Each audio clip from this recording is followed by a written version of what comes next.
What's up guys, and welcome back to another episode here on Full Throttle. My name is Charlie. Today I'm going to be replacing the right door handle on my 350Z.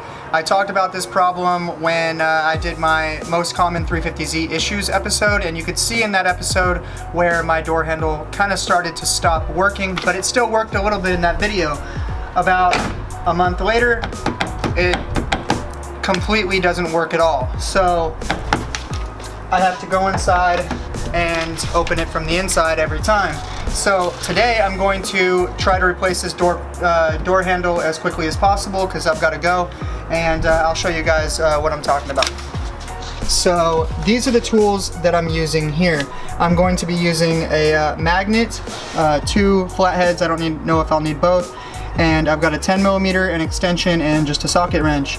I've got a roll of tape right there, and I've got a piece of paper. I'll show you what I'm going to use that for in just a second. So basically what I'm going to be doing with the small screwdriver first is I'm going to pop these little caps off. There's one, and there's two.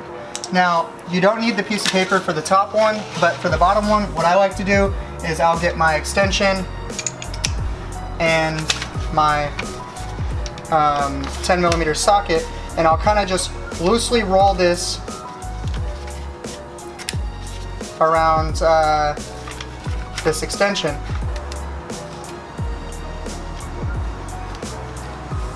Tape it there like that.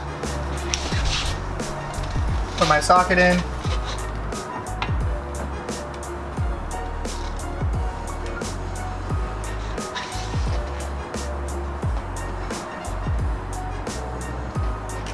Just like that, and then I'm going to loosen up this bottom one.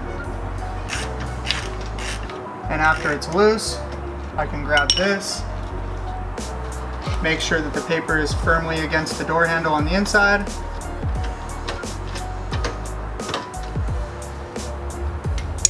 then grab the magnet and pull out the bolt just like that. So pretty simple little tip, just a piece of paper. This time I cut it in half and then rolled it that way. So there's one, and the top one is actually a lot easier.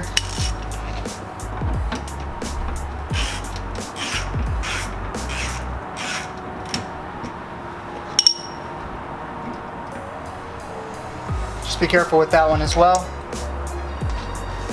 And now all I have to do is pull this whole door handle out.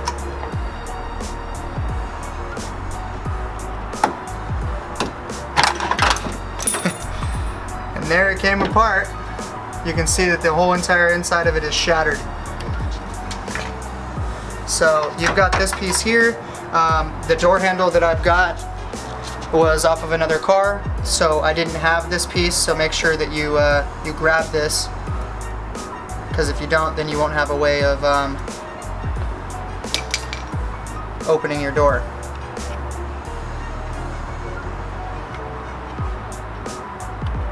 So there's that one. Now all I have to do is I'm gonna push this little rubber cap back on, because these door handles, I'll show you the difference real quick. You can see here, see if I can get this to focus. Alright, so this whole center part is missing compared to this one. And this one, I looked in here, it's not cracked at all.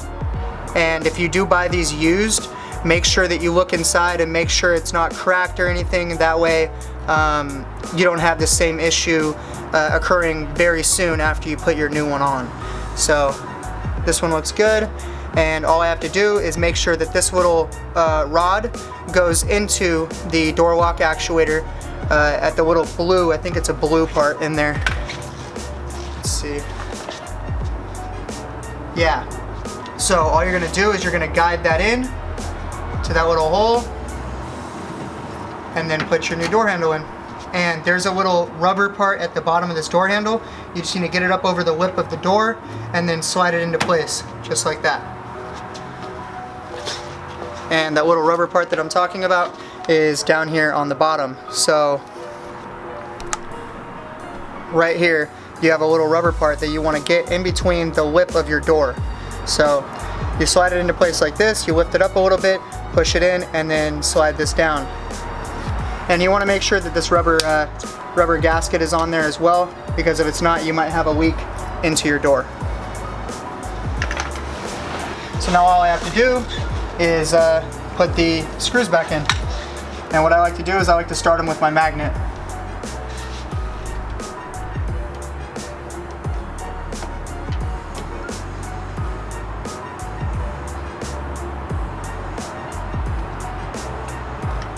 Just like that.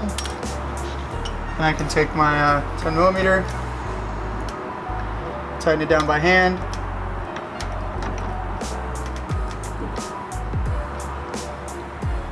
Bottom one is lined up as well. Now, I would use this piece of paper again, because you can just stick this in here. Make sure that this is against your the spot where your door handle is. That way you don't drop this into your door.